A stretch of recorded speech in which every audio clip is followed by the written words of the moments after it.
Bismillahirrahmanirrahim. Assalamualaikum warahmatullahi wabarakatuh. Yang terhormat Bapak Muhammad Faizin MSE selaku dosen pengampu mata kuliah metodologi penelitian.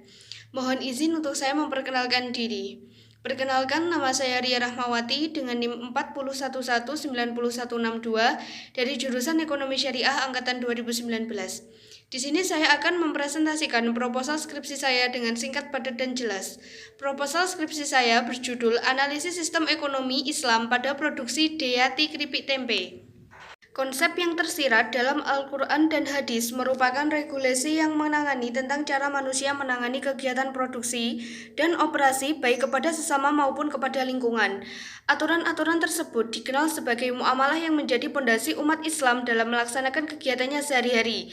Kegiatan produksi dan operasi yang dijelaskan dalam muamalah bukan hanya mengatur perilaku wirausahawan sebagai produsen, tetapi juga memberikan gambaran tentang asal-muasal barang yang dikelola dan cara pelaku usaha memulai usahanya. Islam telah memaparkan beberapa perkara dalam struktur keuangan dan biaya modal bagi para produsen selain ketentuan menjaga kestabilan pasar. Pada dasarnya, sistem ekonomi Islam berbeda dengan sistem ekonomi kapitalis dan sistem ekonomi sosialis. Di sini saya menggunakan teori dari Marton dalam Efrita Norman dan Samsul Basri mengemukakan produksi merupakan urat nadi dalam kegiatan ekonomi. Tidak akan pernah ada kegiatan konsumsi, distribusi, ataupun perdagangan barang dan jasa tanpa diawali proses produksi. Dalam istilah ekonomi, produksi merupakan suatu proses siklus kegiatan-kegiatan ekonomi untuk menghasilkan barang atau jasa tertentu dengan memanfaatkan faktor-faktor produksi seperti amal atau kerja, modal, dan tanah dalam waktu tertentu. Jadi, produksi merupakan hal yang fundamental dalam kegiatan ekonomi, karena dari produksi akan mempelopori adanya distribusi dan konsumsi dalam siklus ekonomi.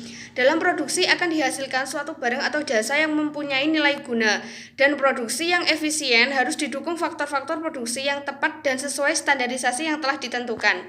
Dalam praktiknya, masyarakat terkadang melakukan produksi suatu barang tidak memperhatikan secara seksama terkait asal-usul bahan mentah yang akan diproduksi, dan dalam proses produksinya pun terkesan tidak memperhatikan aspek atau unsur Islami yang termuat dalam setiap prosesnya. Akan tetapi, masyarakat lebih berpacu pada proses produksi yang akan dapat segera terselesaikan, sehingga dapat segera mungkin dipasarkan. Hal ini menjadi penting untuk dilakukannya sebuah penelitian untuk mengetahui proses produksi yang digunakan seperti apa pada tempat penelitian. Berlatar belakang dari paparan di atas, peneliti ingin melakukan penelitian lebih mendalam terkait proses produksi yang dilakukan pada usaha keripik tempe Deyati dengan mengangkat judul Analisis Sistem Ekonomi Islam pada Produksi Usaha Keripik Tempe Deyati.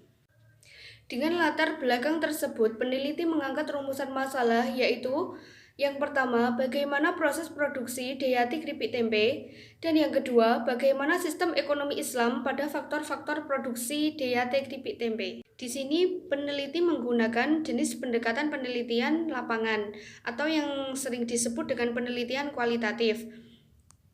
Yang kedua yaitu lokasi atau tempat penelitian. Lokasi penelitian yang menjadi objek penelitian adalah Deyati keripik tempe. Alasan memilih lokasi ini karena peneliti menemukan adanya kesenjangan atau gap antara realitas dan teori yang diangkat pada sektor produksi perspektif Islam dari usaha ini. Yang ketiga yaitu data dan sumber data. Data penelitian ini menggunakan data primer dan data sekunder.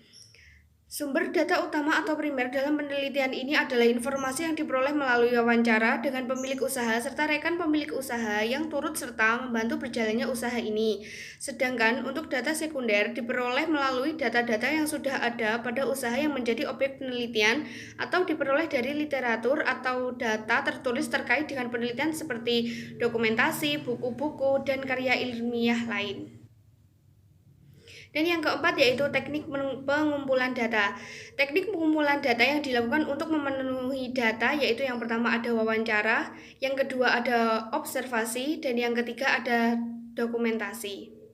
Dan yang kelima yaitu teknik pengolahan data. Peneliti menggunakan beberapa langkah yaitu yang pertama ada reduksi data, yang kedua penyajian data, yang ketiga penarikan kesimpulan. Yang keenam, teknik analisis data. Dalam penelitian kualitatif ini, pada dasarnya menggunakan model induktif. Analisis dengan mode induktif yaitu dengan mendeskripsikan kesimpulan dari data yang telah diperoleh. Selanjutnya, memasukkan teori yang digunakan, kemudian dilakukanlah analisis untuk mendapatkan kesimpulan selanjutnya. Kesimpulan pada tahap analisis data digunakan untuk mengetahui apakah terdapat kesesuaian antara fakta dan dengan teori yang diangkat. Yang ketujuh yaitu teknik pengecekan keabsahan data. Setelah menganalisis data, peneliti harus memastikan apakah interpretasi dan penemuan penelitian akurat. Pengecekan keabsahan data yang dilakukan oleh peneliti adalah teknik trigulasi. Trigulasi digunakan untuk menguji kredibilitas dengan cara mengecek data yang telah diperoleh melalui beberapa sumber. Dalam penelitian ini, teknik pengecekan keabsahan data menggunakan trigulasi, yaitu dengan cara membandingkan hasil wawancara yang didapatkan dari pihak Deatik-Tempe. Di sini, peneliti mengecek dan membandingkan data yang diperoleh untuk memastikan keabsahan data untuk dianalisis. Sekian presentasi dari saya, kurang lebihnya mohon maaf. Wassalamualaikum warahmatullahi wabarakatuh.